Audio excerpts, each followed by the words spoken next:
നമസ്കാരം, പ്രവാസി മലയാളിയിലേക്ക് ഏവർക്കും സ്വാഗതം. ഗൾഫ് രാഷ്ട്രങ്ങളിലും കൊറോണ വൈറസ് ബാധ മൂലമുള്ള മരണം ദിനം പ്രതി വർദ്ധിച്ചു വരികയാണ്.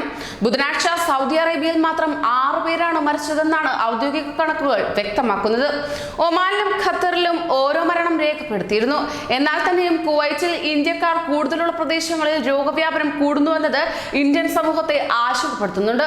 അതോടൊപ്പം തന്നെ ചൊവ്വാഴ്ച UAE-യിൽ കൊറോണ വൈറസ് രോഗബാധ മൂലം മരിച്ചത് തൃശൂർ സ്വദേശി തേപ്പറമ്പിൽ പരീതാണെന്ന് ബന്ധുക്കൾ അറിയിക്കുകയുണ്ടായി. ഒപ്പം സൗദി ബുധനാഴ്ച 157 പേരിലാണ് പുതുതായി രോഗബാധ സ്ഥിരീകരിച്ചത്. ഇതോടെ മൊത്തം രോഗബാധിതരുടെ എണ്ണം 1750 ഉയർന്നിരിക്കുകയാണ്. അതേസമയം ആകെ മരിച്ചവരുടെ എണ്ണം 16 ഉയർന്നു. സാമൂഹ്യ വ്യാപനം കണ്ടെത്തിയ ഒമാനിൽ 18 പേർക്കാണ് ഇന്നലെ മാത്രം പുതുതായി രോഗം സ്ഥിരീകരിച്ചത്.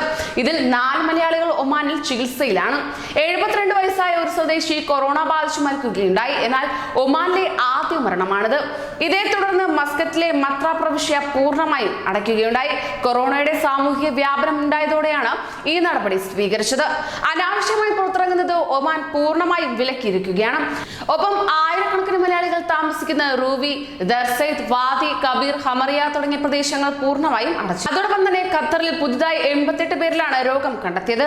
അണുനശീകരണം നടക്കുന്ന രാത്രി സമയങ്ങളിൽ ഇതുവരെ യാത്ര ചെയ്യാൻ നൽകിയ പ്രത്യേക അനുമതിയും UAE പിൻവലിക്കുകയുണ്ടായി. ഇതിനായി നേരത്തെ തയ്യാറാക്കിയ വെബ്സൈറ്റും ഇതിനോടകം തന്നെ പിൻവലിച്ചു. രാത്രി പുറത്തിറങ്ങിയാൽ കനത്ത പിഴ നൽകേണ്ടി വരുമെന്നാണ് മുന്നറിയിപ്പ് നൽകുന്നത്. ഒപ്പം പകൽ അനാവശ്യമായി പുറത്തിറങ്ങിയാലും പിഴ ഏർപ്പെടുത്തിയിട്ടുണ്ട്.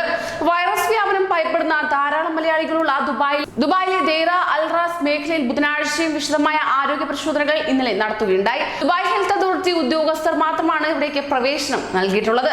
ഒപ്പം ഇവിടെയുള്ള താമസക്കാർക്ക് ഭക്ഷണവും മരുന്നും അധികൃതർ എത്തിച്ചു നൽകുന്നുണ്ട്. കൂടുതൽ പ്രവാസി വാർത്തകൾക്കായി ഈ ചാനൽ സബ്സ്ക്രൈബ് ചെയ്യൂ.